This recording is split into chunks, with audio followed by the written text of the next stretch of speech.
She was just a forensic photographer, documenting death for a living, until she discovered the truth behind the ritual scars circling her neck, wrists, and ankles. Scars from the night she can't remember, the night someone buried her alive. Now Maya Cardoso finds herself hunted by creatures that shouldn't exist, protected by a fallen being with eyes that burn like molten fire, and haunted by photographs that reveal a reality her mind refused to accept for 12 years. Every image she captures shows the truth. Something is coming for her. Something ancient and hungry that needs her blood to open a gateway between worlds. 12 years ago, I killed you to save your life, the Nephilim tells her, his wings of light and shadow materializing as reality fractures around them. And now they've found you again. But the most terrifying question remains. What happens when the woman marked as a doorway decides to become something else entirely? The dead don't smile in photographs. Not usually. Maya Cardoso stared at the image on her camera's display, her finger hovering over the delete button. The crime scene had been cleared hours ago.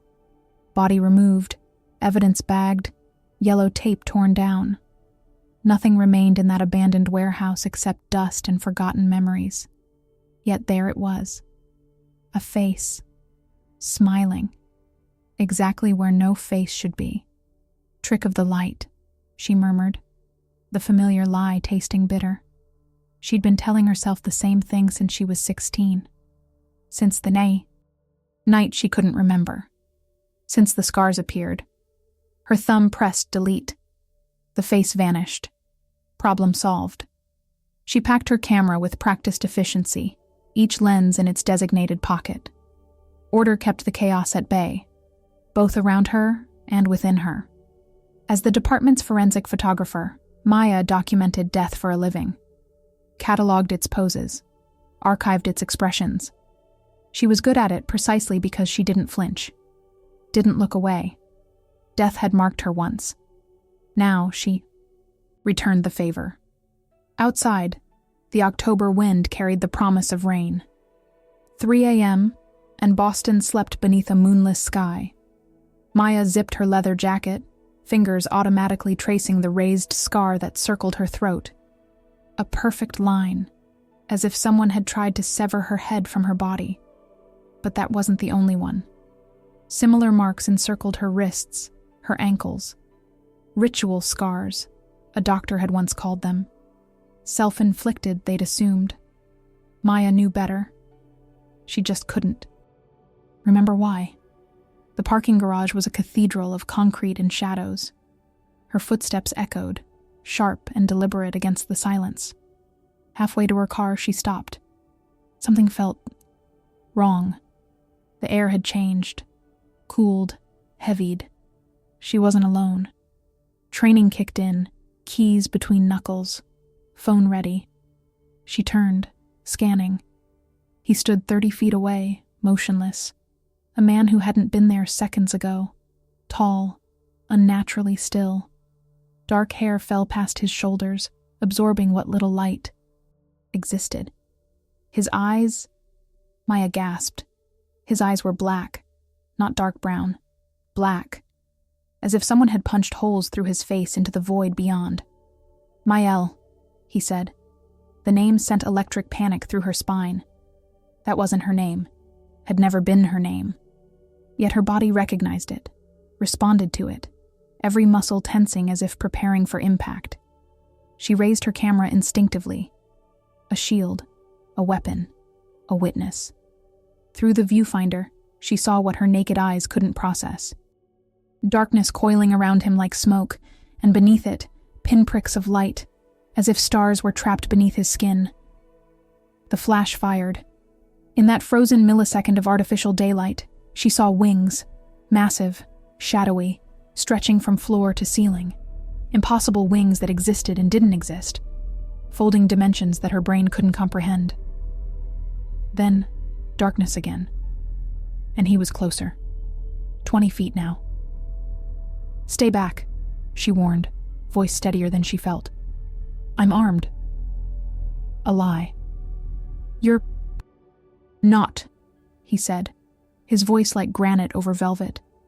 You've never been. That's why they found you. That's why I had to. He stopped, jaw tight, as if fighting himself. Who are you?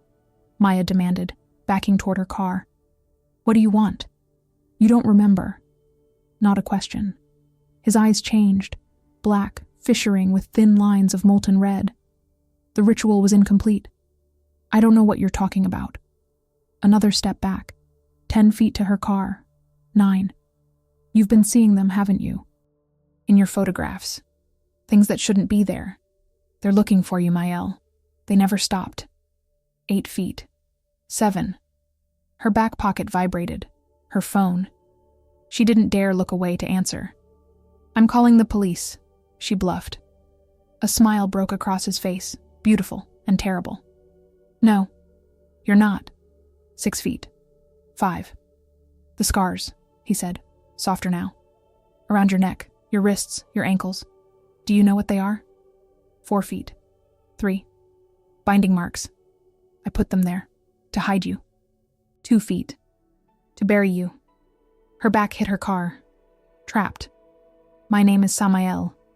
He was directly before her now. No transition between there and here. Just suddenly present. Close enough that she could feel unnatural heat radiating from his skin.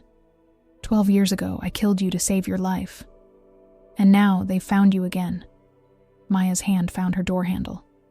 You're insane. Look at your photographs. The ones you didn't delete. The ones you hide because they frighten you. What do you see in them, Mael? Stop calling me that. Her voice cracked. My name is Maya. A fragment. A shadow. You were meant to rise after 3 days. Soul cleansed. Memory intact. I buried you, but I was taken before I could resurrect you. Someone else found you. Incomplete. Vulnerable. His hand lifted toward her face, but stopped short of touching. You've been half dead for 12 years. A deafening crack split the air. The concrete pillar beside them exploded into dust and debris. Then another. And another. Samael's eyes blazed fully red now, cracks spreading across his face like molten lava beneath black earth. They're here.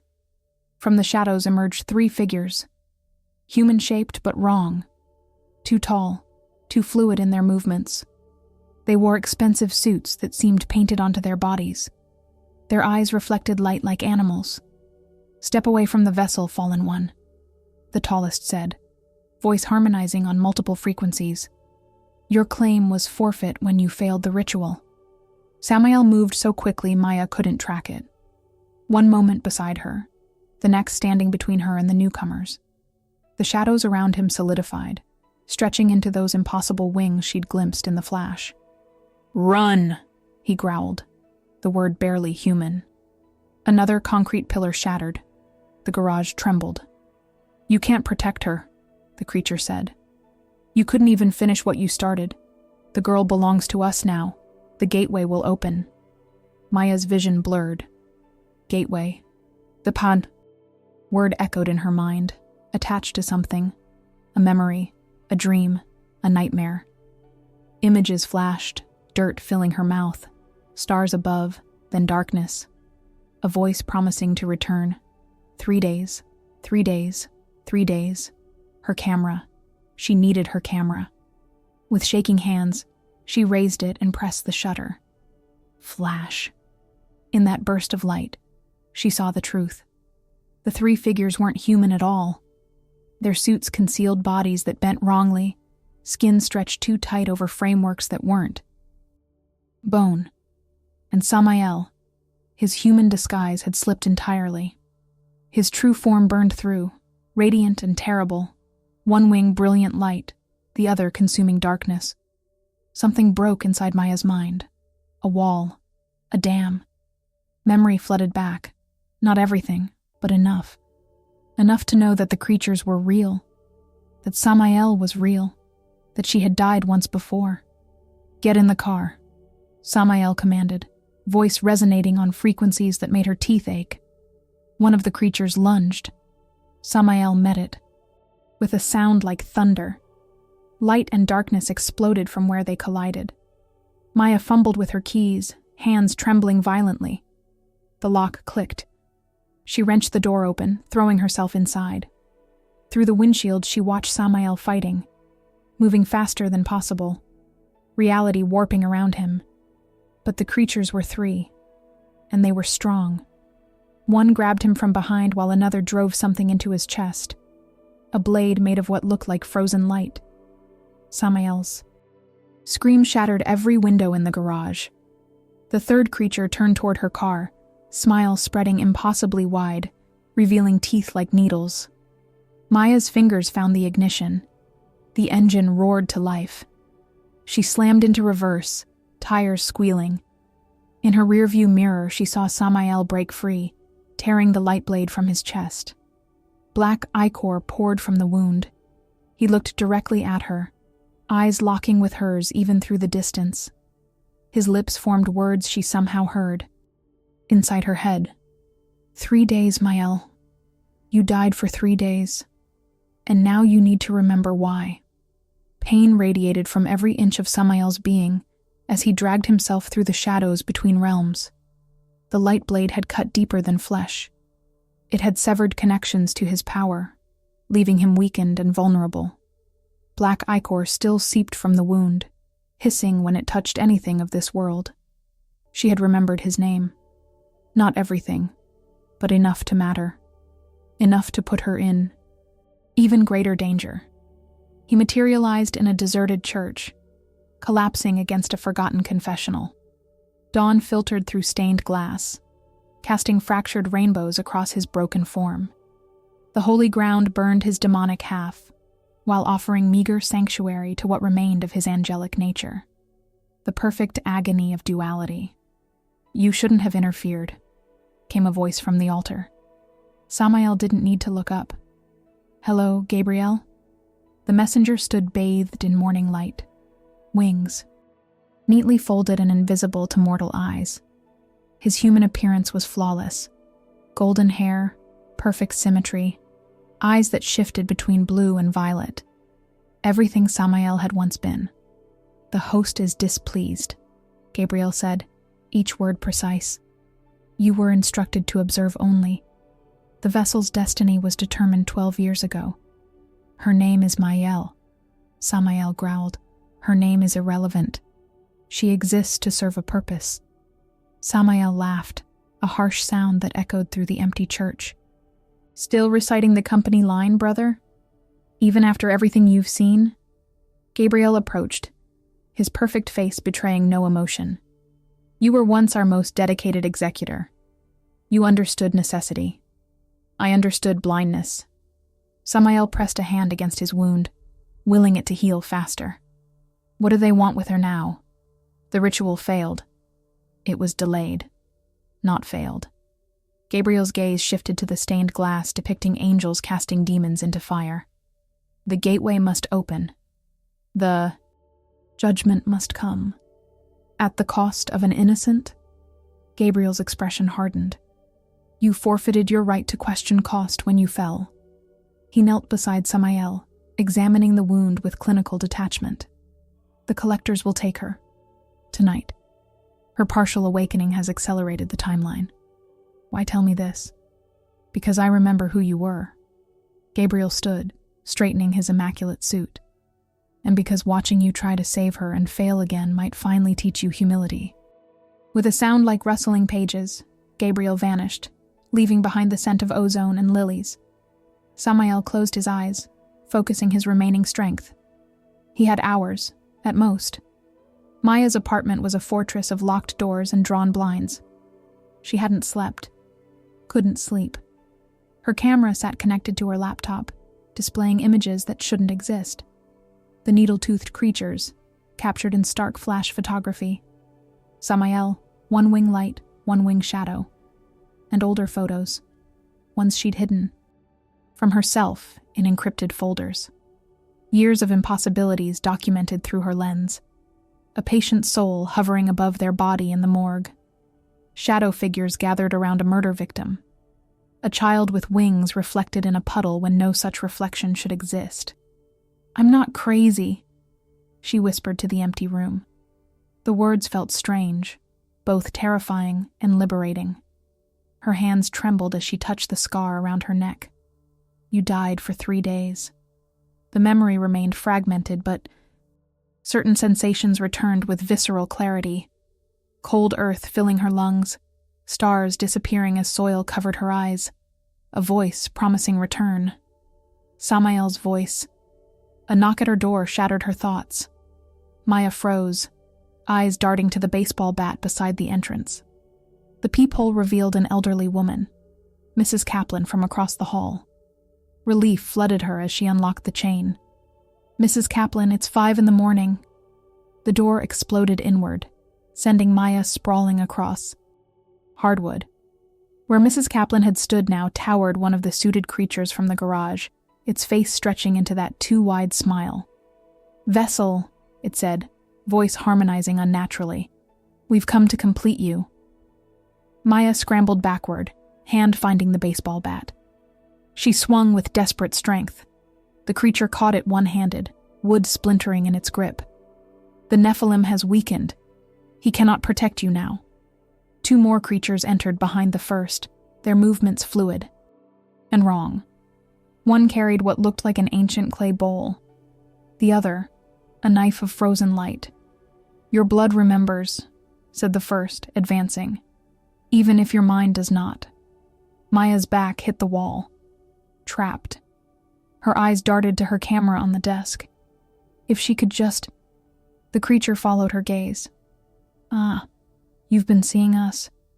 Documenting what your broken mind couldn't accept." It cocked its head at an impossible angle. "Did you think yourself special? Gifted? You're nothing but a door. Girl, a passage. Your ancestors made certain of that." Maya lunged for the desk, fingers closing around her camera. The flash fired 3 times in rapid succession, momentarily blinding the creatures. In that precious second, she bolted for the fire escape window. Glass shattered as she crashed through, pain slicing across her arm. The metal landing clanged beneath her feet as she raced downward, camera still clutched in her bleeding hand. A shadow fell over her. She looked up to see one of the creatures perched on the railing above, its suit rippling like liquid. "You cannot escape what you are." Maya kept running, down, down, down, each metal step rattling beneath her bare feet. Blood dripped from her arm, leaving a trail behind her. 3 floors to go. 2. The creature was suddenly before her, materialized from nowhere. "Your blood calls to us," it said, reaching for her with 2 long fingers. "The ritual began with burial. It will end with opening." Something dark and fast slammed into the creature, sending it flying into the brick wall with enough force to crack the masonry. Samael stood on the landing, his human appearance barely holding. Cracks of red light ran across his skin, and his eyes burned like twin infernos. "Run," he commanded. Maya hesitated, watching as the second creature descended from above. "Now," Samael roared. She ran. Behind her, sounds of combat. Inhuman shrieks, the crack of breaking bone, thunder without clouds. She hit the alley running, bare feet. Slapping against cold pavement, camera bouncing against her chest, blood streaming down her arm. A block away, she risked a glance back. The fire escape was empty. The alley silent. She slowed, lungs burning, reality wavering around her. "Keep moving." Maya nearly screamed. Samael stood beside her, his appearance flickering like bad reception. Blood, both red and black, soaked his tattered clothes. One eye remained human. The other had surrendered to his true nature, a void filled with burning. "Stars. They'll regroup," he said, voice strained. "We have minutes, not hours." "What are they?" Maya demanded, backing away. "What are you? What am I?" Questions that require longer answers than we have time for. He reached toward her bleeding arm, but stopped short of touching her. "Your blood is calling them. It's awakening." Maya's vision swam, images superimposing over reality. Dirt filling her mouth, a knife cutting patterns into her skin, a voice chanting in a language beyond human comprehension. "You buried me," she whispered, the memory solidifying. "You put me in the ground. To hide you," Samael confirmed, his damaged face solemn. "The ritual of false death. 3 days beneath consecrated earth to mask your bloodline from the collectors. I was supposed to return, to complete the awakening gradually, safely." His jaw tightened. "I was captured before I could. Someone else found you." "The hospital," Maya said, pieces connecting. "They said hikers found me, that I'd been attacked. Ritualistic cutting, they called it." "Incomplete protection," Samael corrected. "When you were discovered prematurely, the ritual fractured.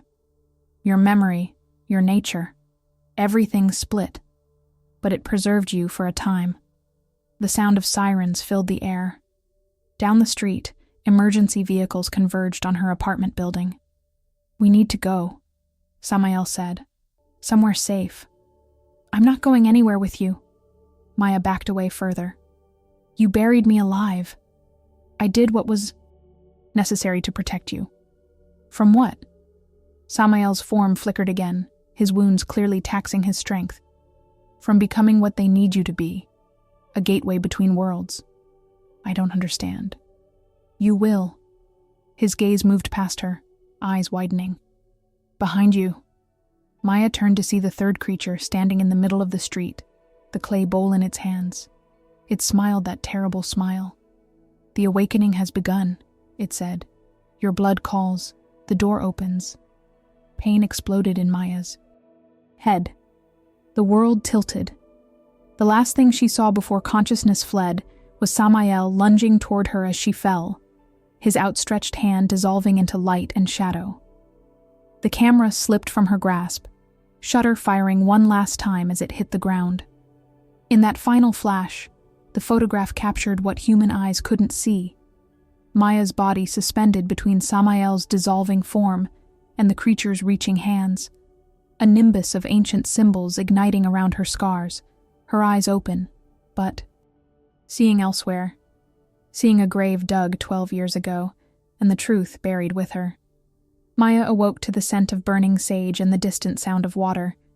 Her eyes refused to focus, the world around her a blur of shadows and faint light. Pain throbbed behind her temples, steady and insistent. When she tried to move, her limbs responded with the sluggish reluctance of a half-remembered dream. "Don't try to stand yet," came a voice. His voice. "The transition is still stabilizing." Memories flooded back in disjointed fragments. The parking garage, the creatures, her apartment, blood on the fire escape, Samael dissolving into light and darkness as she fell. She bolted upright despite his warning, instantly regretting it, as vertigo threatened to empty her stomach. "Where am I?" she demanded, squinting through the pain. As her vision cleared, the room took shape around her. Stone walls lined with shelves of ancient books, strange artifacts, and jars filled with substances she couldn't identify. Candles provided the only illumination, their flames perfectly still despite the cool air. She lay on a narrow bed pushed against one wall, covered by a blanket that seemed to shimmer slightly when she moved. Samael sat across the circular room, his human appearance restored but strained. Dark circles shadowed his eyes, and the cracks of molten red still pulsed beneath his skin, though fainter now. "Somewhere between," he answered cryptically. "Not quite in your world, not fully in any other. A sanctuary of necessity." Maya's hand instinctively went to her camera. Gone. Panic surged. "My camera." "Here." He nodded toward a table beside the bed where her camera sat, apparently unharmed. "Your most important possession, judging by how tightly you held it even unconscious." She reached for it, checking it with the automatic movements of someone examining an extension of themselves. The display showed the last image captured, herself suspended in air, surrounded by glowing symbols that mirrored her scars, caught between Samael and the creature. "What am I seeing?" she whispered. "The beginning of your awakening." Samael stood with visible effort, moving to a stone basin where water trickled from what appeared to be a natural spring emerging from the wall. He filled a cup and brought it to her. "Your blood remembers what your mind forgot. The ritual is completing itself, 12 years delayed." Maya accepted the water cautiously, her throat suddenly aware of its desert. Dryness. "You keep talking about this ritual like I should understand." "You will." His gaze met hers, intensity burning behind the human facade. "Parts are already returning, aren't they? Fragments of memory, sensations that make no sense, dreams of earth filling your mouth." She flinched at the accuracy. "That doesn't explain why you buried me alive. I buried you to hide you from what hunts you now. Your bloodline carries a signature that beings from beyond the veil can sense. A beacon. The ritual of false death masks that signature by temporarily separating soul from body under sacred ground. That's insane. Is it?" He gestured to her camera. "You've been documenting the impossible for years. Deep down, you've always known something was wrong with the world you thought you knew." Maya couldn't argue. The encrypted folders on her computer held years of evidence, things her conscious mind refused to accept, but her photographer's instinct couldn't ignore. These creatures, the collectors, they want me as some kind of gateway? Samael's expression darkened. "Your ancestors made a pact 17 generations ago. Blood for protection. They received powers to see beyond the veil, to walk between worlds, abilities you've inherited in fragmented form through your photography. In exchange, they promised the 17th descendant as a vessel." "A vessel for what?" "For whatever waits on the other side." His voice lowered. "The collectors serve it. They prepare the way." Maya's head throbbed as another memory surfaced, dirt being shoveled onto her face, stars vanishing one by one, Samael's voice promising return. "You said you were captured, after burying me." Pain flickered across his face. "I was to guard you for 3 days, then complete the awakening ritual that would have given you control over your abilities while sealing you from their detection." His hands clenched. The celestial host intervened. "They saw what I was doing as interference with divine plan. For 12 years I was contained." "You're an angel?" The question sounded absurd, spoken aloud. A bitter smile curved his lips. "I was. Once." The red cracks beneath his skin pulsed brighter. "Now I'm neither angel nor demon. Nephilim. Caught between, much like yourself." Maya stood carefully, testing her balance. Her bare feet touched cold stone. "Why help me at all? Why not just let them take me?" Samael turned away, moving to one of the shelves where he selected a small clay jar. "Because I've seen what waits beyond the veil. Because no one deserves to be sacrificed for a pact they never made." He paused, shoulders tense. "And because I was the one who buried you. That creates a bond not easily broken." Something in his voice made her heart stutter. What kind of bond? Before he could answer, pain lanced through Maya's arm. The cut from the broken window. She looked down to see the wound glowing, the blood darkening to an impossible shade as symbols etched themselves around the cut. "It's accelerating," Samael said, suddenly beside her, examining the wound without touching her.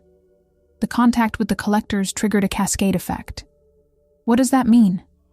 Fear edged her voice. "It means we have less time than I thought." He opened the clay jar, revealing a salve that smelled of earth and starlight. "This will slow the process temporarily. May I?" Maya hesitated, then extended her arm.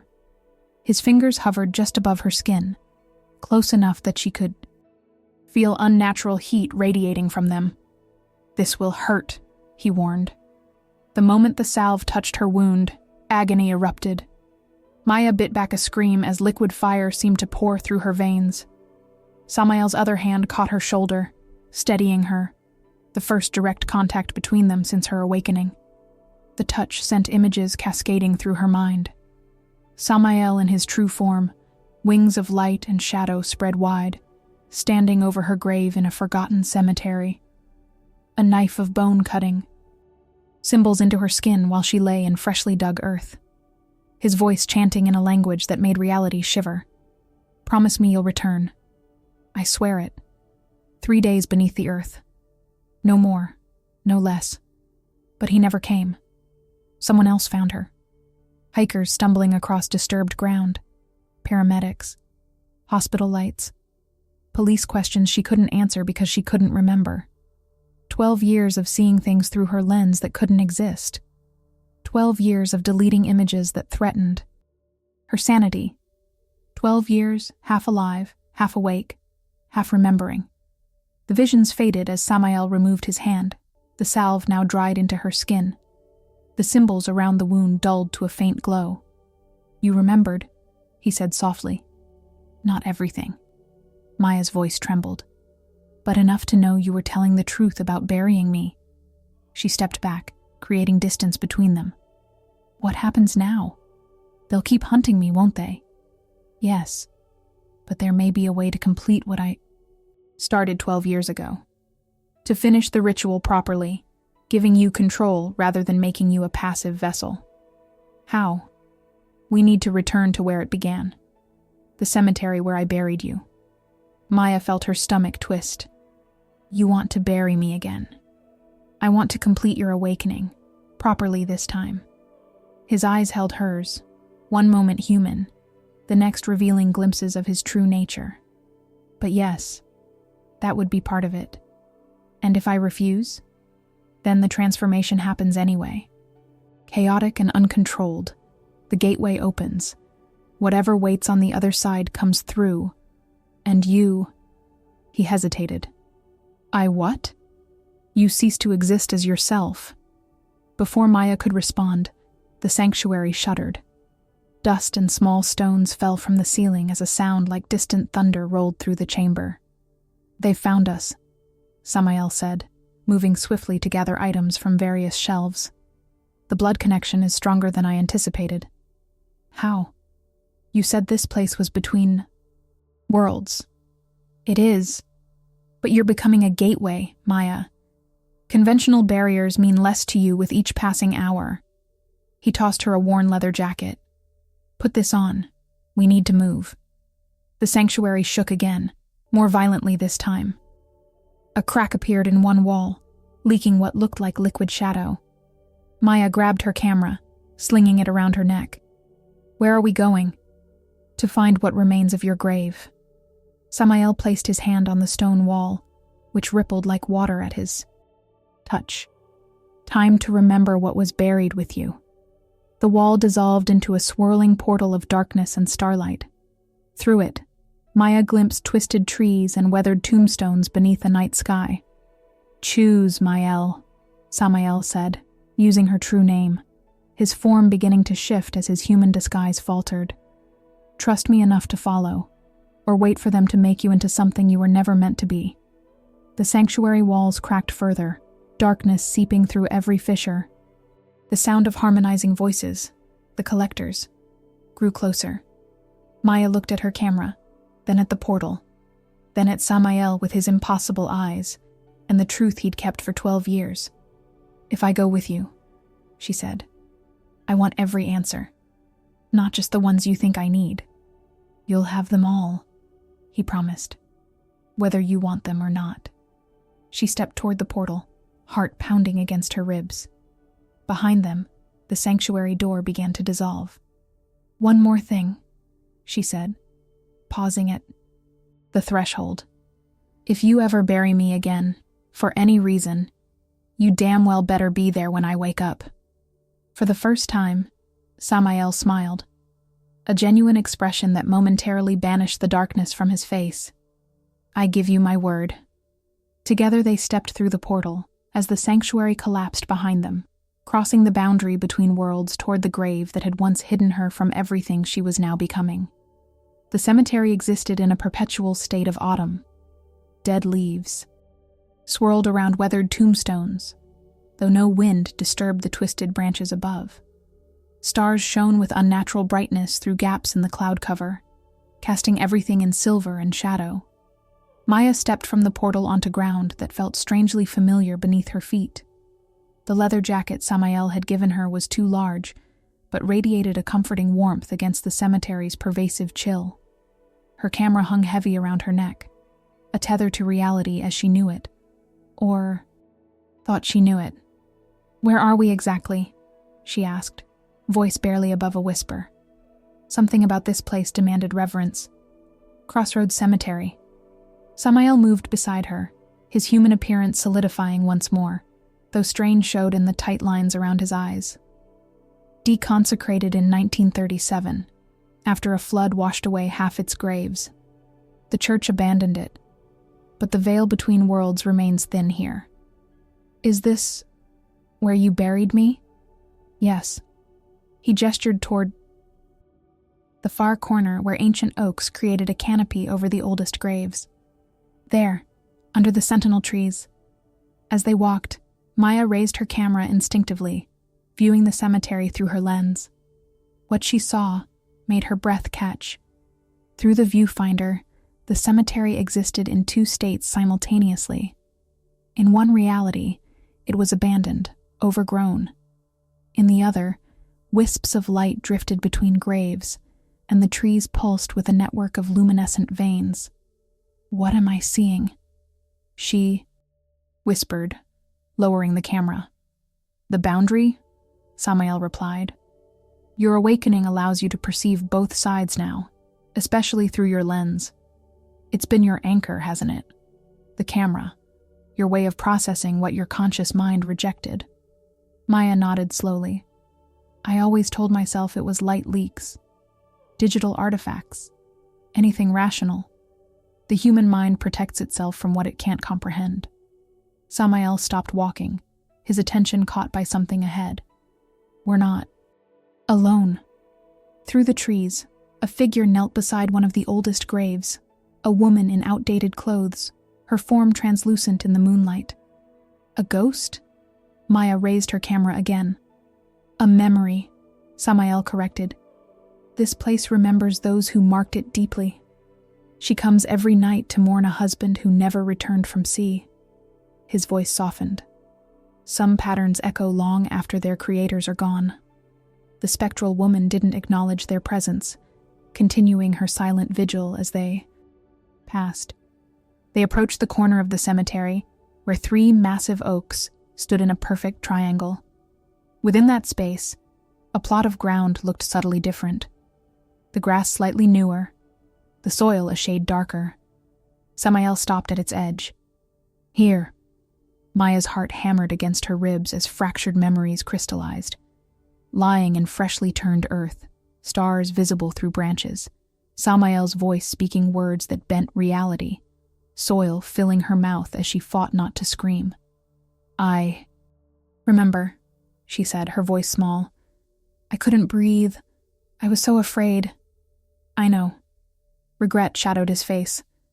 "The ritual requires genuine death experience. Fear is unavoidable." She knelt beside the plot, fingers hovering over the ground. "What exactly did you do to me?" "The ritual of false death." Samael knelt opposite her. "An ancient protection against beings who track by bloodline. For 3 days, your soul partially separated from your body, making your bloodline signature undetectable. The symbols cut into your skin were meant to anchor you, to ensure your soul could return safely. But you never came back to finish it." The host intervened. "They sent Gabriel to stop me." "Gabriel? Like the archangel?" A humorless smile touched his lips. "The very same. Heaven's most loyal messenger. Once my brother." His eyes darkened. "He brought celestial guards to bind me. I fought, but..." He gestured to his body. "This form, this duality, it's my punishment for interference. Neither angel nor demon, but carrying the weaknesses of both." Maya studied him through her photographer's eye. The cracks of light beneath his skin, the shadows that moved independently of his body, the pain etched into every line of his face. "Why did heaven want to stop you from protecting me?" Because your bloodline fulfills a prophecy they believe is divine will. His jaw tightened. The opening of the gateway is meant to happen, in their view. Judgment and renewal, they call it. And you disagree. I've seen beyond the veil, Mael. What waits there isn't divine. It's ancient and hungry and patient. He placed his hand on the earth where she'd been buried. I've watched 17 generations of your family carry this burden. I've seen what happens when such gateways open elsewhere. His words triggered another memory, something buried deeper than the ritual itself. A presence beside her bed when she was a child. A shadow with wings watching over her while she slept. You knew me before, she said, the realization dawning. Before that night. You've been watching me my whole life. He met her gaze unflinchingly. I was assigned to observe your bloodline centuries ago, to ensure the pact was fulfilled. His voice lowered. But watching generation after generation live and die under this sentence, I began to question. And when your time came, you chose to protect me instead. Yes. Why me specifically? Why not my mother or her mother? Pain flashed across his face. I tried, with others, failed, learned from each failure. His fingers curled into the dirt. And because you were different, even as a child you saw beyond the veil. Remember your imaginary friend with wings? Maya's breath caught. Another buried memory surfacing. Whispered conversations with a presence her parents couldn't see. A guardian who told her stories of stars and ancient battles. Before she could respond, the ground beneath them trembled. The roots of the ancient oaks writhed beneath the soil like awakening serpents. Samael rose quickly, pulling Maya to her feet. They've tracked us. His form began to shift, human appearance giving way to his true nature. Your connection to this place is too strong. From between the trees, 3 familiar silhouettes emerged. The collectors, still wearing their perfect suits, their movements fluid and wrong. The vessel returns to its origin point, the tallest one said, voice harmonizing on multiple frequencies. How convenient. Maya raised her camera instinctively. Through the viewfinder, she saw their true forms, towering frameworks of light and void, wearing human shapes like ill-fitting clothes. Stay behind me, Samael ordered, his wings materializing. One radiant light, one consuming darkness. The lead collector smiled its too wide smile. Your interference ends tonight, Fallen One. It raised a hand, revealing the light blade that had wounded Samael earlier. The host has authorized your termination. The host doesn't command me anymore, Samael growled, the ground crackling with energy beneath his feet. Perhaps not. The collector's gaze shifted to Maya. But we have something that might persuade you. It held up an ancient photograph, sepia-toned, edges crumbling. Maya couldn't see the image clearly from this distance, but Samael's reaction was immediate and visceral. His wings faltered, the light dimming. Where did you get that? He demanded, voice raw. Your chambers. In the celestial realm held many interesting items, souvenirs of your centuries watching over the bloodline. The collector's smile widened impossibly. She looks remarkably like the vessel, doesn't she? Your weakness has always been consistent. Samael lunged forward with inhuman speed, but the other 2 collectors were prepared. One threw what looked like a chain of crystallized light, which wrapped around Samael's torso, sending him crashing to the ground with a cry of agony. Maya's instinct screamed to run, but something deeper held her in place. Her fingers found the camera, raising it to her eye once more. The viewfinder revealed something new. The soil of her grave was glowing, symbols rising to the surface that matched the scars on her body. The lead collector approached her slowly. The ritual site recognizes its vessel. Perfect.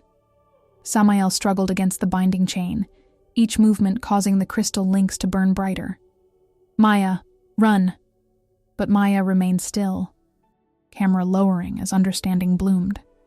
This was always going to happen, wasn't it? Me, here, Now, even your intervention was part of it. The collector inclined its head. Clever vessel. The Nephilim's rebellion was anticipated. His attachment to your bloodline, known. The delay of 12 years, an inconvenience, but ultimately irrelevant. Don't listen. Samael gasped through pain. They manipulate, twist truth. The collector extended a hand toward Maya. The gateway must open.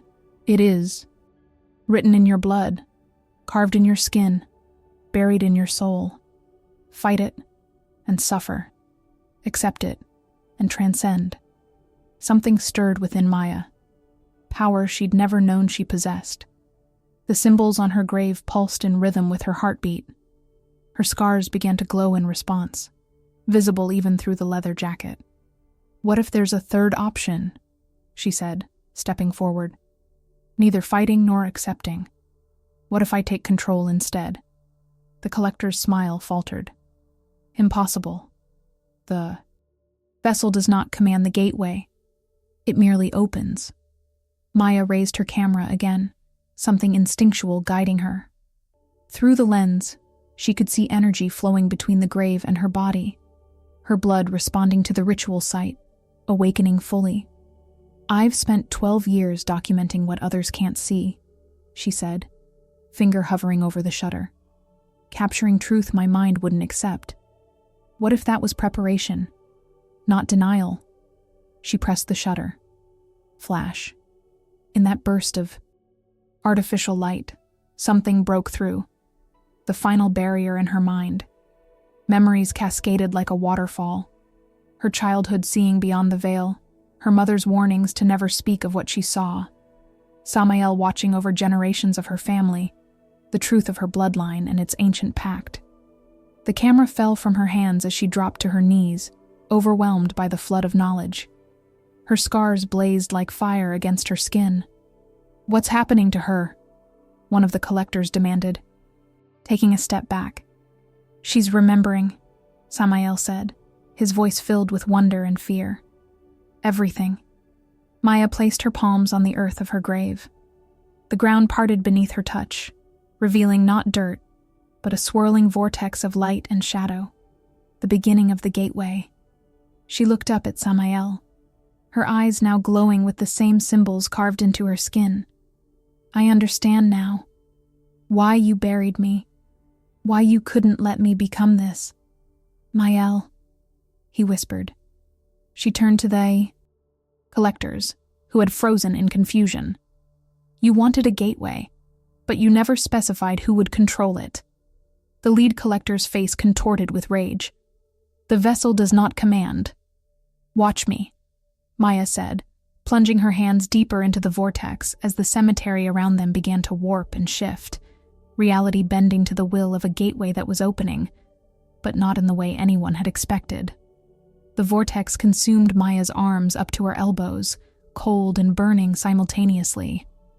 Reality, fractured around her in prismatic shards, the cemetery existing in multiple states at once, abandoned and flourishing, night and day, earth and something else entirely.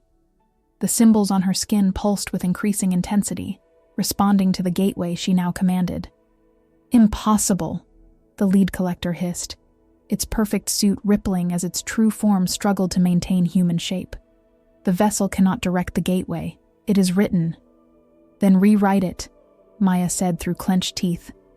Her voice layered with echoes as if multiple versions of herself spoke in unison. Power surged through her veins, ancient and familiar. With each heartbeat, more memories crystallized. Generations of women in her bloodline, each carrying fragments of this knowledge, each dying before their time. She saw her mother's funeral through new eyes, understanding the whispered words of the strange mourners who had attended. The 16th has fallen, the 17th awakens. Across from her, Samael still struggled against the binding chains, his true form bleeding through his human disguise as he fought. The crystalline links burned wherever they touched him, leaving smoking furrows in his flesh. Control it, Mael, he shouted. Don't let it consume you. The two subordinate collectors advanced on her, their movements jerky with agitation. One produced another light blade, its edge humming with deadly energy. "The vessel must be reset," it declared. "Terminate and restart the sequence." Maya felt their approach like pressure waves against her consciousness. Without removing her hands from the vortex, she turned her gaze toward them. The gateway responded, sending tendrils of energy spiraling outward, wrapping around the approaching collectors. "What is this?" One thrashed against the ethereal bonds. "The gateway obeys her?" "Not obeying," Maya said, understanding flowing through her. "Responding. There's a difference." With a thought, she tightened the energy tendrils. The collectors screeched in harmonizing frequencies as their human disguises began to crack, revealing glimpses of their true forms. Lattices of light and void, neither fully material nor spiritual. The lead collector backed away. This deviation was not foreseen. "That's the problem with prophecies," Maya said, finding strength in newfound knowledge. "They never account for free will." She turned her attention to Samael, extending her awareness through the gateway's power. She could see the chains, binding him for what they truly were, constructs of celestial energy designed to suppress his dual nature. With careful precision, she directed a tendril of gateway energy toward the chains. "No!" The lead collector lunged forward, but too late. The moment gateway energy touched celestial binding, an explosion of light and sound rocked the cemetery. Tombstones cracked. The ancient oaks groaned. The spectral woman by the distant grave dissipated like mist. When Maya's vision cleared, Samael stood. Unbound, his wings fully manifested, his form shifting between human and something far beyond mortal comprehension. Black ichor still seeped from wounds the chains had left, but power radiated from him in palpable waves. "Thank you," he said, voice resonating on frequencies that made reality shiver. The lead collector assessed the situation with cold calculation. Its subordinates remained bound by gateway energy, their forms deteriorating as they struggled. It reached into its suit jacket and withdrew a small black cube that seemed to absorb light around it. "Contingencies exist for every scenario, Nephilim," it said. "Even this one." It crushed the cube in its hand. Black smoke billowed outward, coalescing into a swarm of what looked like metallic insects with razor wings. They moved with singular purpose, diving toward the vortex where Maya's hands remained submerged. "Severers," Samael snarled, lunging forward to intercept them. Several of the mechanical insects latched onto his wings, their tiny mouthparts chewing through the ethereal matter. He roared in pain, but continued forward, positioning himself between the swarm and Maya. "What are they?" she cried, unable to remove her hands from the gateway without losing control. "Celestial weaponry," Samael grunted, swatting at the creatures devouring his wings.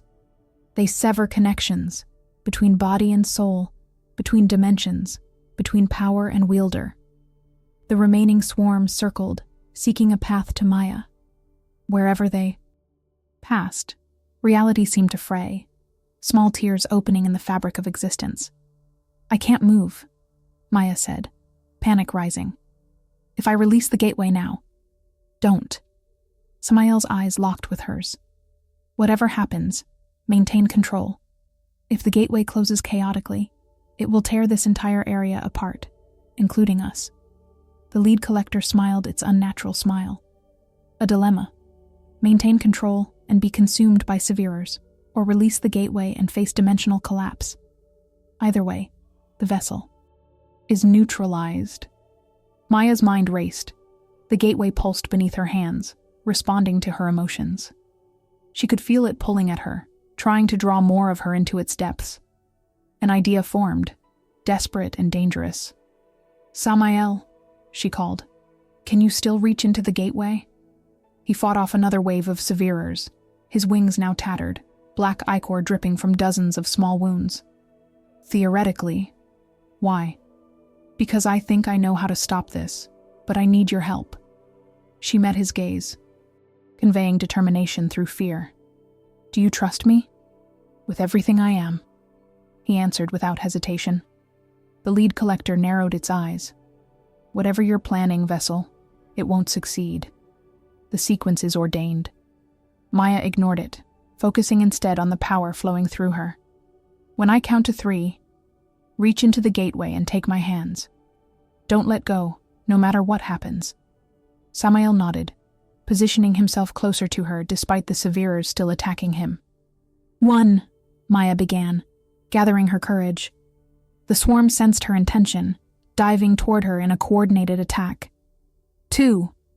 Samael braced himself, wings curving forward to create a momentary shield. 3. Several things happened simultaneously.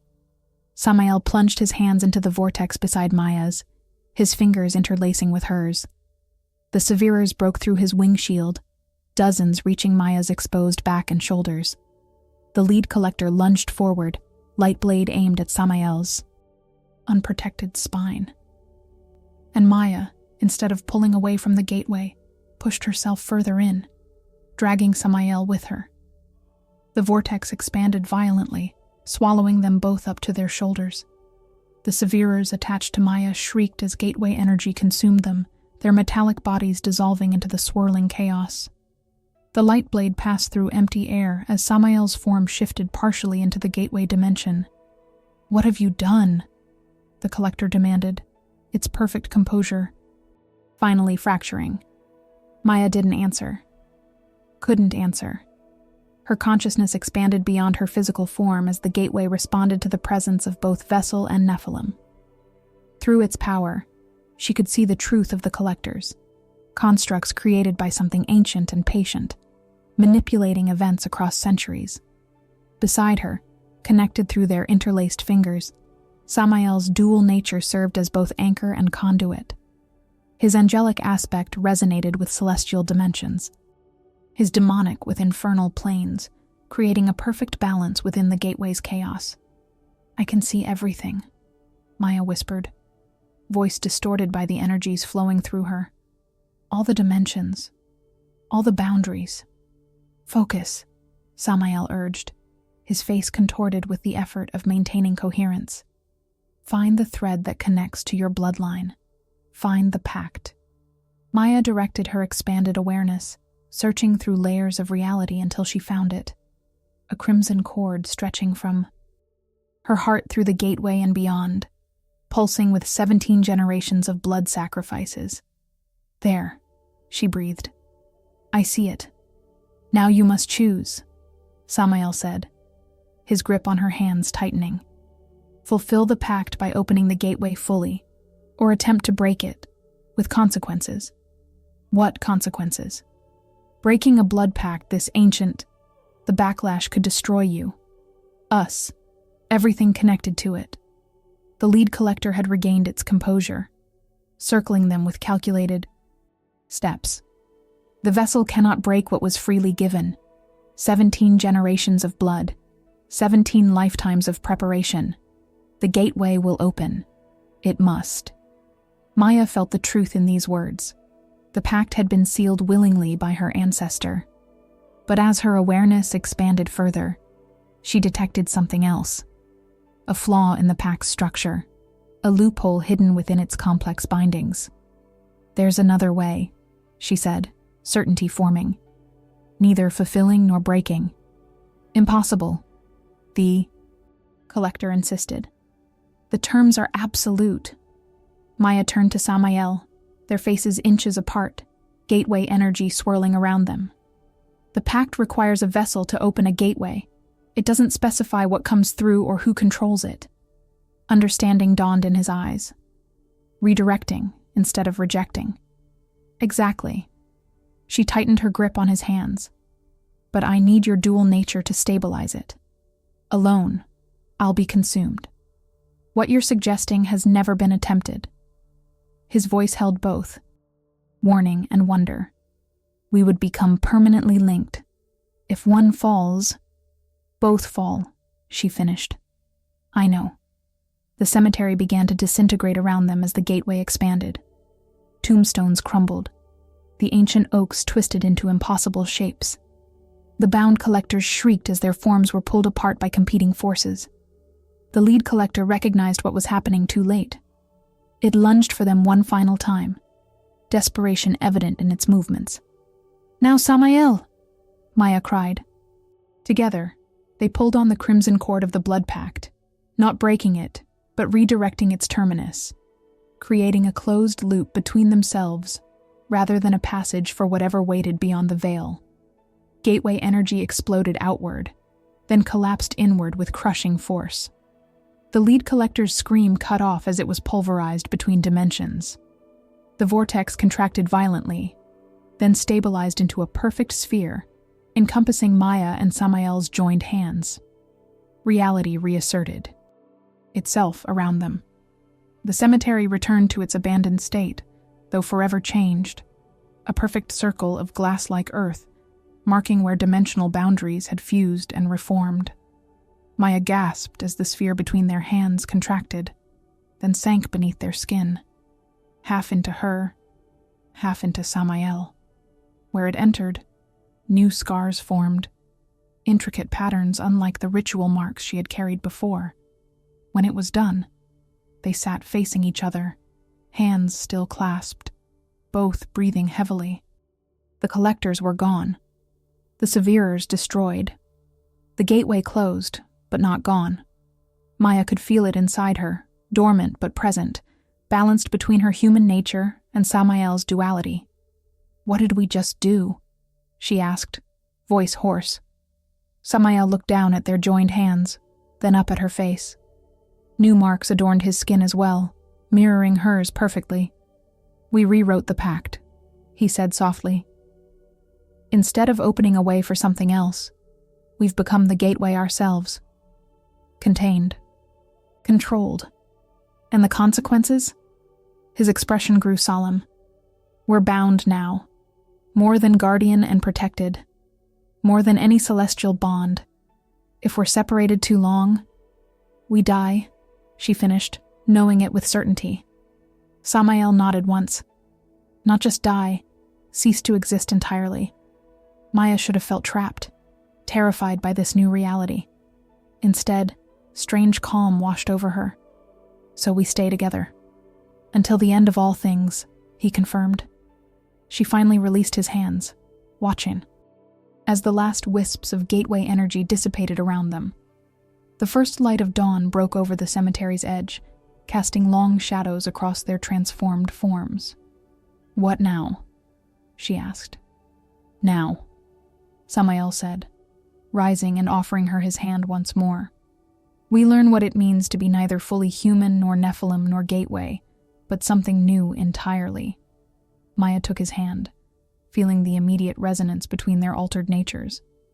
As she stood, she noticed her camera lying undamaged on the ground beside them, a relic of who she had been, a tool for who she was becoming.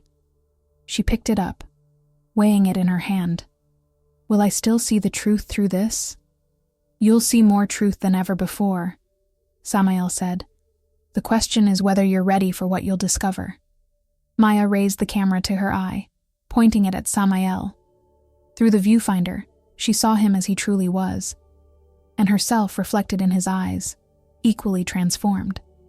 "I've spent my whole life hiding from the truth," she said, lowering the camera. "I'm done with that now." The sun crested the horizon fully, illuminating two figures standing amid glass-like earth and ancient tombstones, bound together by choice and fate, carrying a contained gateway within their joined existence. Neither what they were, nor what they were meant to become, but something else entirely. Something new. 3 weeks passed, like a fever dream. Maya stood before the bathroom mirror in a motel outside Flagstaff, examining the intricate markings that now adorned her skin. Unlike the ritual scars, clinical and precise, these new patterns shifted subtly when she wasn't looking directly at them. Ethereal tattoos that seemed to breathe with her. The bond with Samael manifested physically as a luminescent thread, visible only to her transformed sight. A cord of light and shadow connecting them even when they were in separate rooms. They'd discovered through painful trial that more than 50 feet of distance created a sensation like being slowly torn apart from the inside. "We need to keep moving," Samael said from the doorway, his human disguise firmly in place, though strained around the edges.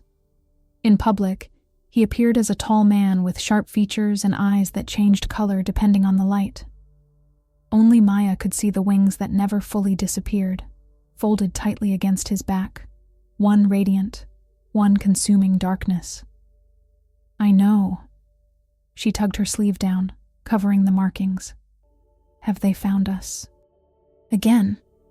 "Not yet, but they will." He leaned against the doorframe, fatigue evident in every line of his body. The battle at the cemetery had cost him more than he admitted. The host doesn't abandon pursuits easily, especially ones spanning 17 generations. Maya gathered her few possessions, clothes purchased at roadside shops, toiletries, and her camera, the one constant through everything. They'd been moving westward since that night, staying in anonymous motels, paying cash, avoiding surveillance cameras. "You still haven't told me where we're going," she said, packing her bag with practiced efficiency. "Because I don't know exactly." His gaze met hers in the mirror. "But I know who might help us understand what we've become." "Another Nephilim?" A shadow crossed his face. "No. We're rare. What few exist hide themselves carefully or serve specific purposes." He straightened. "We're seeking someone who walks between worlds by choice rather than punishment or pact." Crosser. Outside, they loaded their meager belongings into the used sedan they'd purchased with cash 3 towns back. The Arizona desert stretched around them, vast and indifferent. Maya had always imagined running would feel like panic, heart-pounding, constantly looking over her shoulder. Instead, she found a strange calm in motion, as if she'd been standing still her entire life until now. "Tell me more about these crossers," she said as they pulled onto the highway heading west. Samael kept his eyes on the road, one hand resting casually on the wheel, while the other maintained constant contact with hers, a habit they'd developed to strengthen the bond during longer drives. Humans who discovered how to traverse dimensional boundaries without bloodline gifts or celestial intervention, he explained. Self-taught travelers who slip between worlds through meditation, ritual, sometimes substances. Most go mad eventually. The ones who don't become something other than human, but on their own terms. And one of these people can help us? Perhaps. The one we seek has been crossing for over 5 decades. She understands boundaries better than any mortal I've encountered. The miles passed in comfortable silence. Maya raised her camera occasionally, capturing the landscape through her lens. What once revealed hidden truths now showed her the layers of reality simultaneously. The physical world, the spiritual undercurrents, the dimensional boundaries like translucent veils. Her photographs developed with multiple exposures no technology could explain. Images within images, truths upon truths. Near sunset, they turned off the main highway onto a dirt road that wound into scrubland dotted with twisted juniper. No signs marked their path, yet Samael navigated with certainty. "How do you know where to find this person?" Maya asked. "I don't, exactly." A faint smile touched his lips. "But those who walk between know when they're being sought. If she's willing, she'll find us." The road ended at a mesa overlooking a vast canyon. No houses, no structures of any kind marked the spot. Samael parked and stepped out, stretching wings that only Maya could see. She followed, camera in hand, capturing the sunset that painted the landscape in shades of blood and gold. "Now what?" she asked. "Now we wait." He walked to the mesa's edge, gazing into the deepening shadows below. Maya joined him, feeling the gateway within her respond to the thinness of reality at this place. The new markings on her skin tingled, the sensation neither painful nor pleasant, but intensely alive. "Does it always feel like this?" she asked quietly. "Carrying something so vast inside yourself?" Samael considered the question with the weight it deserved. I've carried duality for so long I've forgotten what simplicity feels like, he finally said. But this bond, this shared gateway, it's different. Equal parts burden and gift. Maya raised her camera, focusing on his profile as sunset painted him in contradictory light. Through the viewfinder, she saw both his human disguise and his true form simultaneously, layers of existence occupying the same space. You've been watching over my family for centuries, she said, lowering the camera. That photograph the collector had, who was she? Pain flickered across his features. Emmeline, your great-great-grandmother, the 13th vessel. You loved her, Maya said, not a question but a certainty. I was assigned to observe, to ensure, to guide when necessary. His wings shifted restlessly. Attachment was forbidden, but it happened anyway. Yes, the single word carried centuries of regret. She found a way to delay her role as vessel, extended her life beyond what was written. We had 7 years. What happened? The host intervened. They always do. Bitterness edged his voice. I was recalled, restricted from direct contact. By the time I returned, she had fulfilled her duty, opened just enough of the gateway to satisfy the pact without allowing anything through, then closed it at the cost of her life. Maya absorbed this, understanding deepening. That's why you tried to save me. You couldn't save her. I've tried with others between. Failed each time. His hand found hers, the contact sending warmth through their bond. Until you. The last light faded from the sky, stars appearing with desert clarity. As darkness settled completely, tiny lights began appearing across the canyon. Not human. Settlements, but something else entirely. Points of bluish radiance that moved with purpose, gathering and dispersing in patterns that almost resembled language. What are those? Maya whispered. Watchers, Samael replied. Neither angelic nor demonic. Ancient observers who record but never interfere. Are they dangerous? Only if you try to make them choose sides. The lights continued their dance across the canyon, gradually moving closer, their patterns growing more complex. Maya felt an overwhelming urge to capture them. She raised her camera, adjusting settings for night photography. Through the viewfinder, she saw something unexpected. The lights formed a clear path leading down into the canyon, visible only through her lens. Samael, she said softly. Look. He glanced at her camera display, then back at the scattered lights with naked eyes. She's coming. As if summoned by his words, a figure appeared on the path below them. A woman walking steadily upward, though no physical trail existed. She carried no light, yet seemed to glow from within, her silver hair floating around her head as if underwater. Is that her? The crosser? Samael nodded once. Eliza Weatherall, once a physicist specializing in quantum mechanics, now something else entirely. The woman reached the mesa's edge without showing any signs of exertion from the climb. Up close, her age was impossible to determine. Her face simultaneously young and ancient, skin both smooth and intricately lined. Her eyes shifted color with each blink, cycling through shades no human eyes should possess. Nephilim, she said to Samael, her voice resonating oddly as if coming from multiple throats. You bring trouble to my doorstep. I bring questions, Eliza. Her kaleidoscope gaze shifted to Maya, focusing on the hidden markings beneath her clothes. And you bring something new, something that should not exist. Rather than fearful or accusatory, her tone held pure scientific fascination. Can you help us understand what we've become? Maya asked. Eliza circled them slowly, examining the luminescent thread connecting them with visible interest. Fascinating. You've externalized the gateway and internalized the bond. Ingenious solution. Not intentional, Samael admitted. Desperation forced innovation. The best discoveries often do. Eliza stopped circling, her expression growing serious. But you've created something the multiverse has never seen before. A contained gateway housed in two vessels of different natures, balanced by duality and humanity. She shook her head in wonder. The host must be absolutely furious.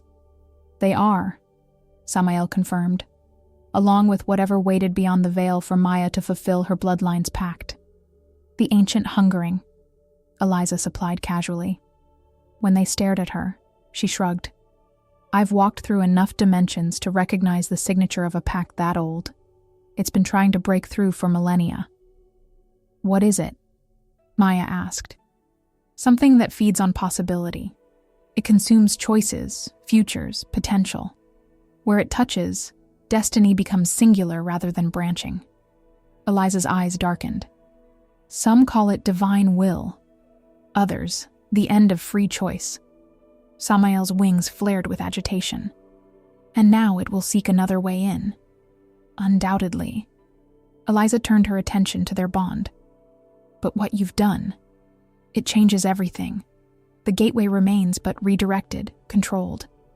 Neither opening nor closing, but existing in perfect suspension. Her expression turned thoughtful. You'll need to learn to manage it, to understand its capabilities and limitations. That's why we came, Maya said. To learn. Learning requires time. Eliza gestured toward the dancing lights across the canyon. And I'm not certain how much you have. The watchers are agitated. Something approaches. As if confirming her words, the bond between Maya and Samael pulsed with warning. The gateway within them stirred, responding to distant threat. The host? Samael questioned, scanning the night sky. No. Eliza's face grew somber. Something else. Something that's been following your unique signature since you created it. She pointed to the horizon where darkness seemed to be gathering, deeper than the night surrounding it. What is it? Maya asked, camera raised instinctively. Through her viewfinder, she saw it clearly. A wave of nothingness advancing across the desert, consuming reality in its path. Not destruction, but unmaking. Wherever it touched, possibility itself vanished. Antibodies, Eliza said grimly. The multiverse treating your bonded gateway as an infection, attempting to eliminate the anomaly. How do we fight it? Samael demanded, wings spreading fully as if preparing for battle. Eliza's laugh held no humor. You don't fight cosmic immune response, Nephilim. You either flee beyond its reach, her gaze turned speculative, or you convince it you belong in the natural order. How? Maya asked, lowering her camera as dread pooled in her stomach. Come with me. Eliza turned toward the canyon. What you need to learn cannot be taught here, and what approaches cannot be outrun in this dimension. She stepped off the mesa's edge, not falling, but walking on air as if descending invisible stairs. The Watcher's lights formed a clearer path before her. Maya and Samael exchanged a glance, their bond transmitting emotions words couldn't capture. Uncertainty, fear, determination, and something deeper neither was ready to name. Together? Maya asked, extending her hand. Always, Samael answered, taking it firmly in his. They stepped off the edge as one, following Eliza into the canyon depths, as darkness gathered behind them, and unknown possibilities awaited below. Their joined natures a beacon in dimensions beyond human comprehension. Their bond the only certainty in a multiverse, determined to unmake their impossible existence. Dimensions weren't meant to be perceived by human senses. Maya's mind struggled to translate what surrounded her as she followed Eliza down the invisible staircase into the canyon. Colors existed where colors had no right to be. Sounds manifested as visible ripples in reality. Time stretched and compressed like taffy being pulled by careless hands. Keep your focus on me, Eliza called back, her form the only constant in the shifting chaos. First-time crossers tend to fragment if they get distracted. Maya tightened her grip on Samael's hand, their bond pulsing with shared disorientation. His wings had fully materialized now, no longer hidden, stretching wide to maintain balance as reality buckled around them. The darkness that had pursued them across the desert seemed held at bay by the dimensional threshold they'd crossed, but Maya could feel its patient presence waiting above. "What is this place?" she asked, voice sounding foreign to her own ears. "An in-between," Eliza answered, continuing her descent. "Neither your world nor another, but the membrane that separates them. I've carved a permanent passage here over decades." The staircase ended at what appeared to be a door standing alone in empty space, framed by nothing, attached to nothing. Constructed from weathered wood and adorned with symbols that resembled Maya's new markings, it radiated antiquity and purpose. Eliza placed her palm against its surface, and the symbols responded, rearranging themselves beneath her touch. "Welcome to my workshop," she said, as the door swung open. Beyond lay a space that defied comprehension, a vast circular room with walls lined by thousands of identical doors, a ceiling that might have been a night sky or an ocean floor or both simultaneously, and a floor that shifted between solid stone and transparent crystal, revealing other realities flowing beneath. At the center stood a work table cluttered with objects from a dozen different worlds, devices of unknown purpose, scrolls written in impossible languages, containers holding substances that moved with apparent sentience. "Don't touch anything," Eliza advised, moving toward the table. "Most items here exist in multiple states simultaneously. Human contact tends to collapse their potential rather explosively." Maya kept her hands firmly to herself, though her photographer's instincts screamed to document this impossible place.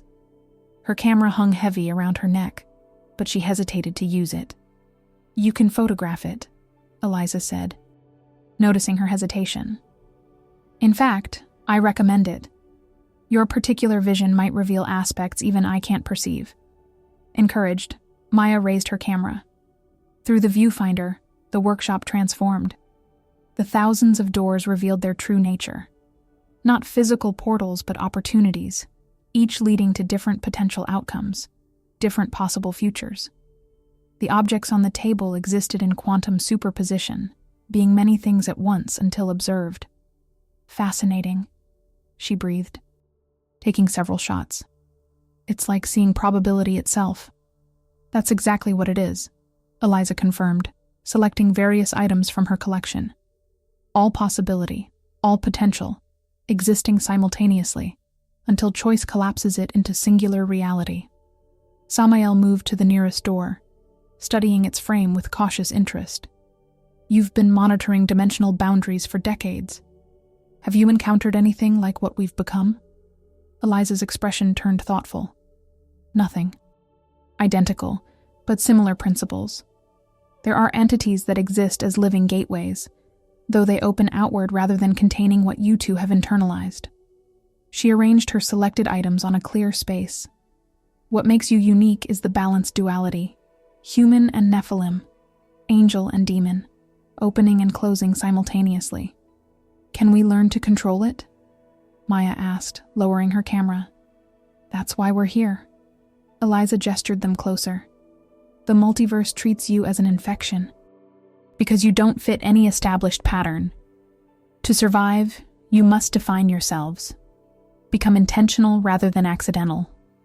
On the table lay an assortment of objects. A crystal that phased between solid and liquid forms. A compass whose needle spun in impossible directions. A mirror that reflected what stood before it seconds before they actually moved there. And a small hourglass containing what looked like galaxies instead of sand. "The bond you share operates on principles similar to these tools," Eliza explained. "Quantum entanglement, temporal displacement, possibility manipulation, reality anchoring." She pointed to each object in turn. "You must understand these principles to control your shared gateway." "How do we begin?" Samael asked, wings folding tighter against his back as the space around them seemed to pulse with anticipation. "By understanding what you truly are now." Eliza lifted the mirror, positioning it before them. "Look." not with human eyes or celestial perception, but with your bonded awareness. Maya and Samael gazed into the mirror together. At first, they saw only their expected reflections. Maya with her camera, Samael with his barely contained duality. Then, as they focused their shared consciousness through their bond, the image shifted. In the mirror, they existed as a single entity, neither fully Maya nor fully Samael, but something transcendent, a being of perfect balance, radiating light and shadow in harmonious patterns. The gateway, manifest as a pulsing core at its center. "That's us," Maya whispered, unable to look away. "It's your potential," Eliza corrected. "What you could become if you learned to fully integrate rather than merely coexist." The image was beautiful and terrifying, absolute unity that required the sacrifice of individual identity. Maya felt Samael's reaction through their bond, equal parts longing and resistance. "We would cease to be ourselves," he said, voicing their shared concern. "Not necessarily." Eliza lowered the mirror. "Integration doesn't require erasure. Think of it as harmony rather than unison, distinct notes creating a chord together." She picked up the crystal next, placing it in Maya's palm. The moment it touched her skin, it resonated with the gateway inside her, sending vibrations through her bond with Samael. "Feel that?" Eliza asked. "The crystal exists in multiple states simultaneously, yet maintains coherence. Your gateway can function similarly, contained yet accessible, powerful yet controlled." Samael placed his hand beneath Maya's, supporting the crystal between them. The resonance intensified, the markings on their skin brightening in response. "The antibody response pursues you because you're operating chaotically," Eliza continued, circling them with clinical interest. "Dimensional immune systems target disruption, establish pattern and purpose, and you become part of the natural order rather than an intrusion. How do we establish this pattern?" Maya asked, the crystal warming between their palms. "By learning to open and close your gateway intentionally." Eliza's expression turned grave. "But be warned, each use will draw attention. From the host, from the ancient hungering, from entities you cannot yet imagine." As if responding to her warning, the workshop trembled slightly. Dust drifted from the impossible ceiling. Several doors around the perimeter groaned on their hinges. "Something's coming," Samael said, wings flaring. Defensively. "Always," Eliza replied with the casual fatalism of someone who had faced cosmic threats for decades. "But not immediately. We have time for one lesson." She gestured to the crystal in their hands. "Focus on it. Feel how it maintains multiple states simultaneously. Then apply that understanding to your gateway." Maya closed her eyes, concentrating on the sensation. The crystal vibrated at frequencies that resonated with the gateway inside her, teaching her body a pattern it could follow. Beside her, she felt Samael doing the same, their consciousness synchronizing through their bond. "Now," Eliza instructed, "think of your gateway as a door that can open just a crack, enough to access its power without creating a full passage." Maya visualized it, the swirling vortex contained within them, opening slightly, controlled and precise. The markings on her skin brightened, power flowing through them like electricity through a circuit. Samael's dual nature stabilized the flow, his angelic and demonic aspects creating perfect counterbalance. "That's it," Eliza encouraged, a controlled opening. The air between them shimmered as reality thinned, the gateway responding to their direction. Not a full portal, but a deliberate window, showing glimpses of somewhere else. A place of shifting lights, an ancient architecture that existed beyond conventional dimensions. "What are we seeing?" Maya asked, voice tight with concentration. "The between," Eliza said, watching with scholarly interest. "The place from which all realities are accessed. Neither heaven nor hell nor earth, but the crossroads of existence. The workshop shuddered more violently. Several doors flew open, releasing gusts of foreign atmospheres, desert heat, Arctic cold, pressures and compositions that couldn't exist in human reality. "Enough," Eliza said sharply. "Close it now." Maya and Samael withdrew their focus, allowing the window to collapse. The crystal in their hands cracked, then healed. Itself, adapting to the energy it had channeled. "Impressive for a first attempt," Eliza said, taking the crystal back. "But also dangerous. You've announced your presence across multiple dimensions." "We've made ourselves a target," Samael concluded grimly. "You already were a target," Eliza corrected. "Now you're a target with potential defenses." She moved to the work table, quickly gathering items into a small leather pouch. "You'll need to leave soon. This place won't remain hidden for long." "But we've barely learned anything," Maya protested. "You've learned the fundamental principle, controlled opening rather than chaotic existence." Eliza handed her the pouch. "These will help you practice safely. The crystal for focus, the compass for direction, the hourglass for timing." The workshop trembled again, more violently. Several objects fell from the table, phasing through the floor rather than landing on it. The thousands of doors began to rattle in their frames. "What's happening?" Maya asked, clutching the pouch. "Multiple entities converging." Eliza moved to a specific door that looked identical to the others. The host from above, the ancient hungering from below, and something else. She frowned. Something unexpected. She placed her palm against the door, symbols rearranging beneath her touch. "This will take you somewhere temporarily safe. A pocket dimension where you can practice what I've shown you." "You're not coming?" Samael asked, moving protectively closer to Maya. "My purpose is to observe and record, not interfere directly." Eliza's expression softened slightly. "Though I admit, you two have tempted me to break my own rules. What you've become, it changes fundamental assumptions about cosmic order."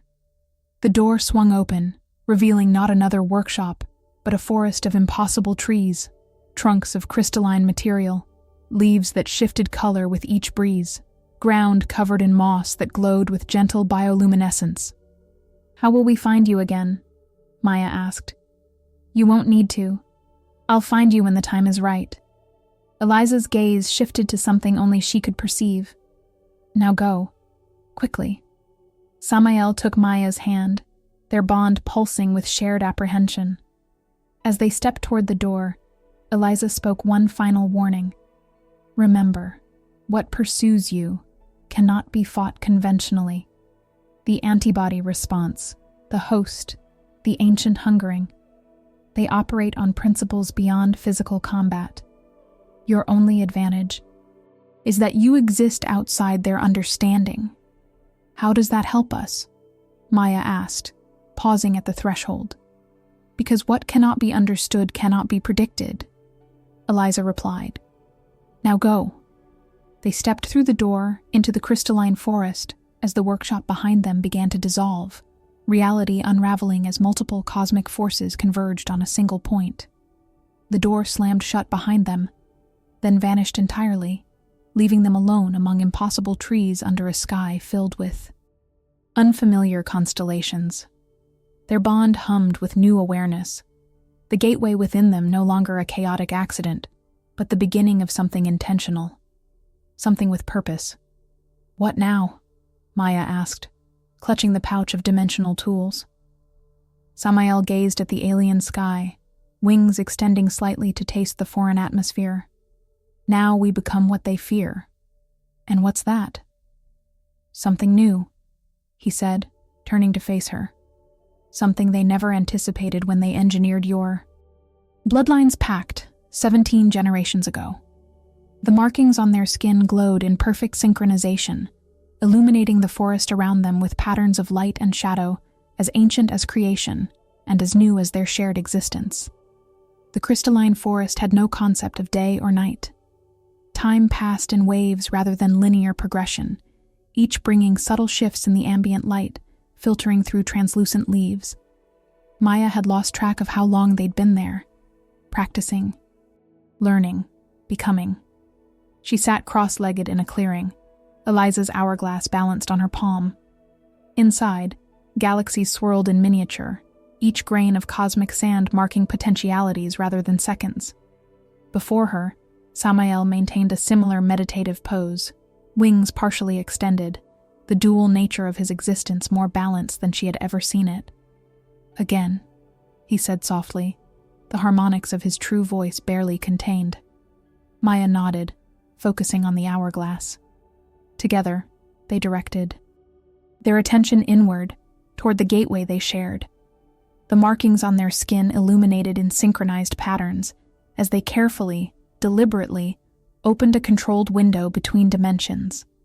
The air between them shimmered, then parted like a curtain. Through it, they glimpsed fragments of other realities.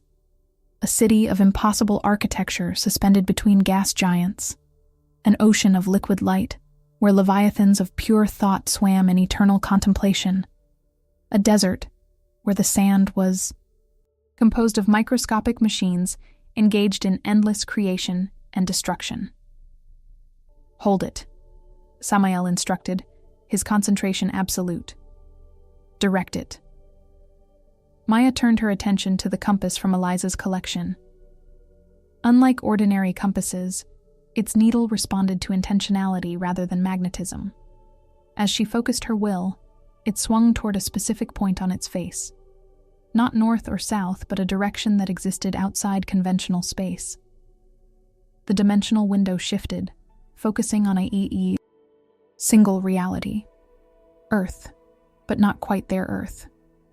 Similar enough to recognize, different enough to know it wasn't home.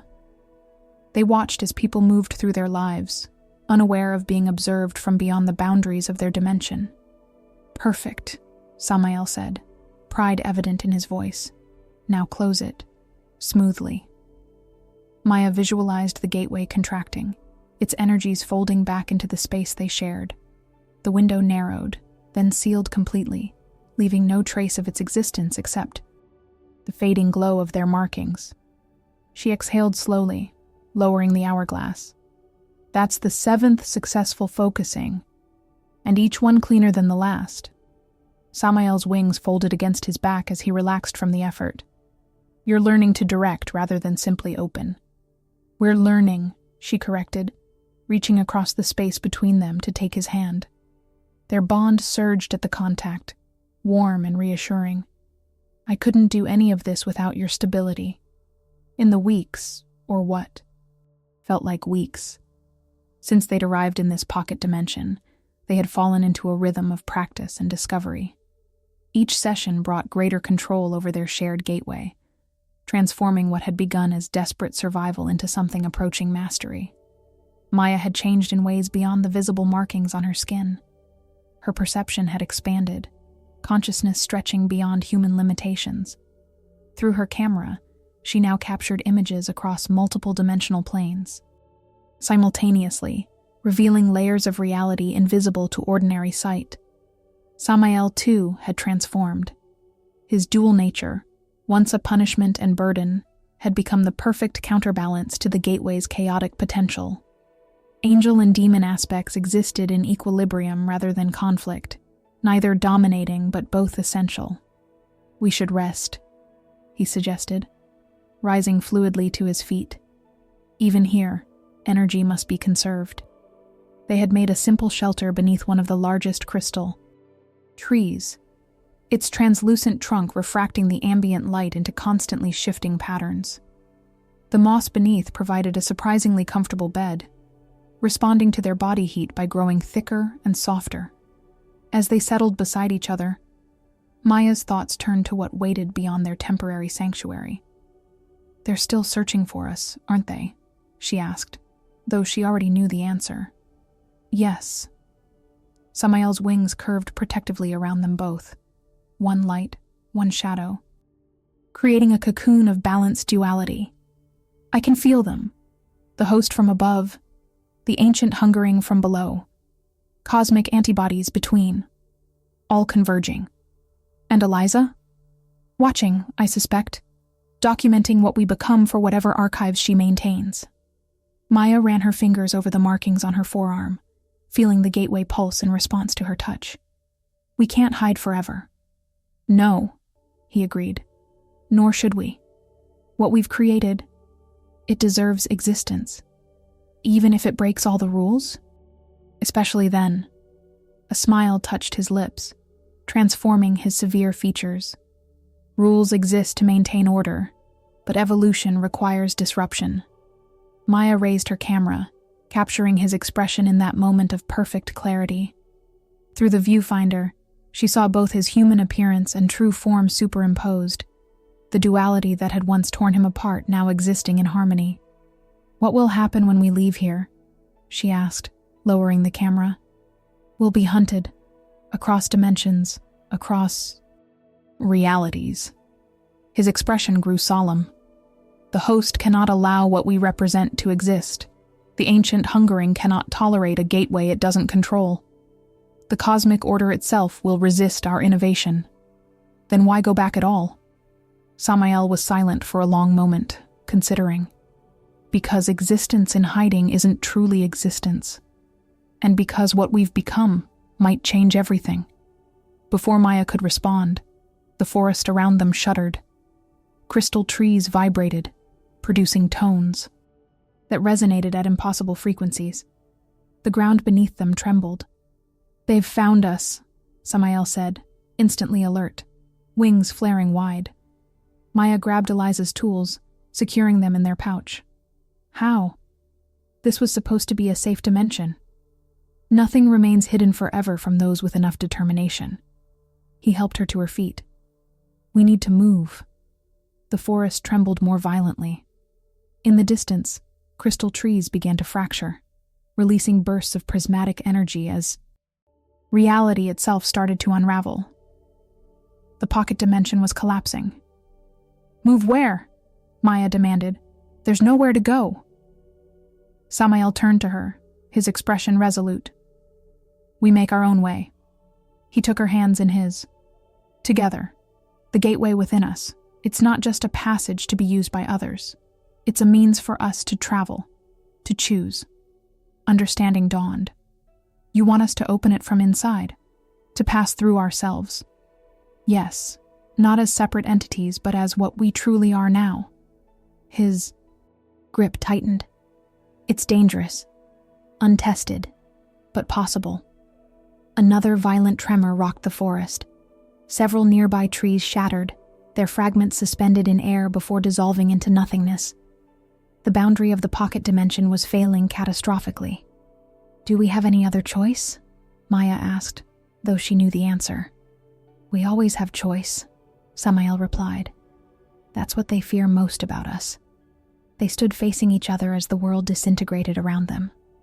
Maya clutched her camera with one hand, Samael's hand with the other. Their bond surged between them, the gateway responding to their shared intention. Remember what Eliza taught us, Samael said. Controlled opening, directed focus. Together, they concentrated on the gateway within them, not opening it outward as they had practiced, but inward, creating a passage that encompassed them both.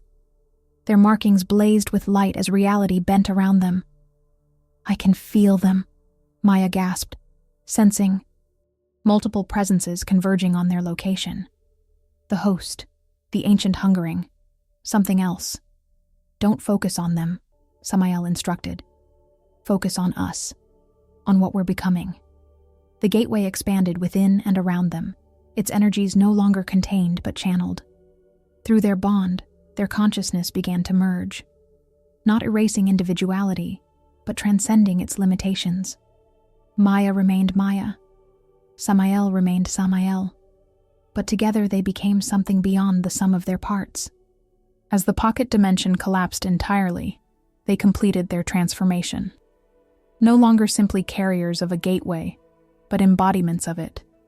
A new entity existing at the nexus of all possibilities, human and divine and infernal in perfect balance. They moved between dimensions, neither flesh nor energy, but pure potential. Through this state, Maya perceived reality as she never had before. Not separate worlds, but a vast, interconnected multiverse of infinite variations.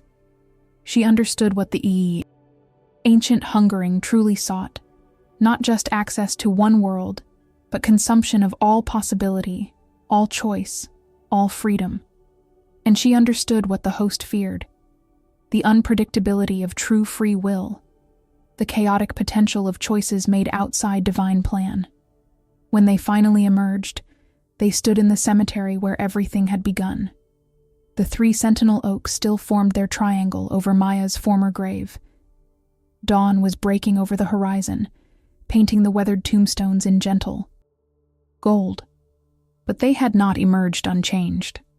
Though they appeared outwardly as themselves, Maya with her camera, Samael with his wings, their very nature had been fundamentally altered.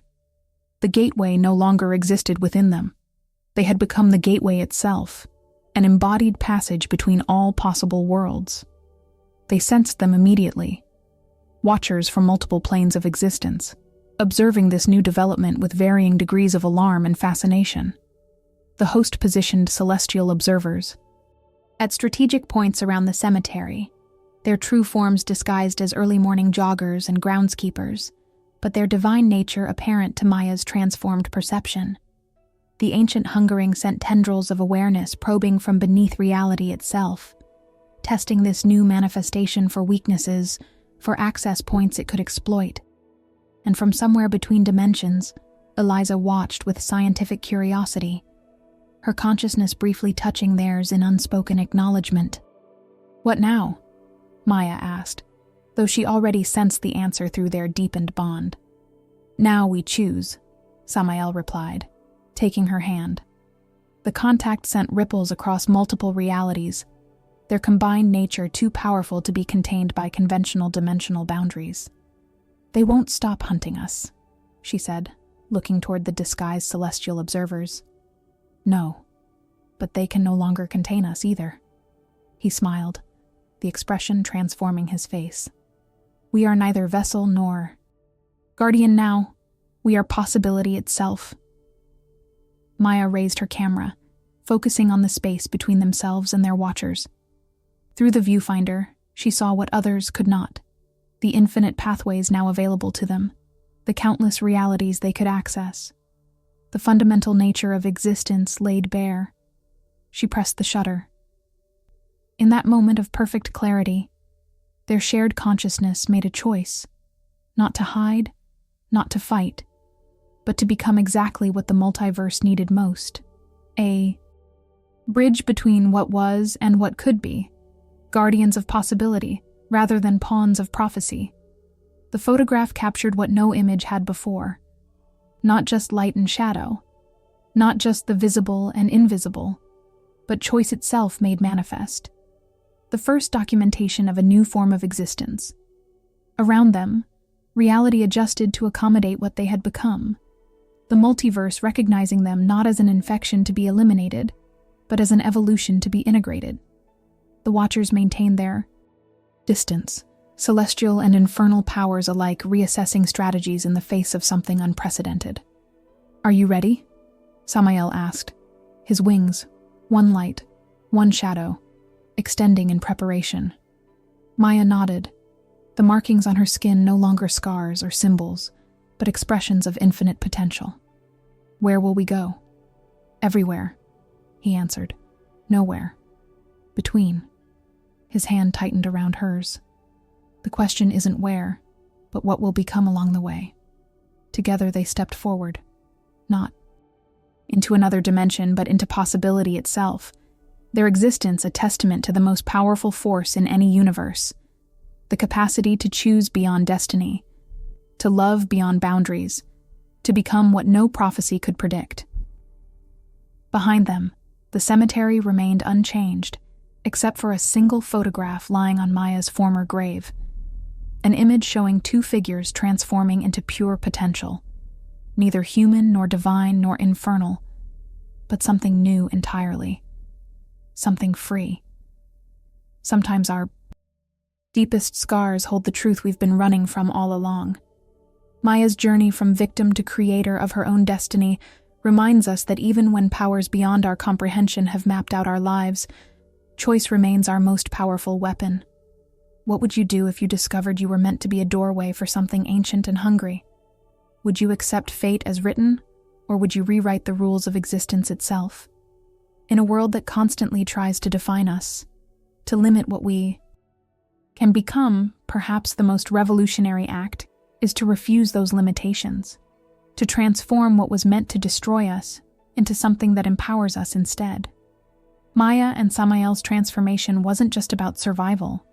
It was about the courage to become something entirely new when all of creation insisted they couldn't exist. If this story touched your heart, remember that you too have the power to redefine the boundaries that others have set for you.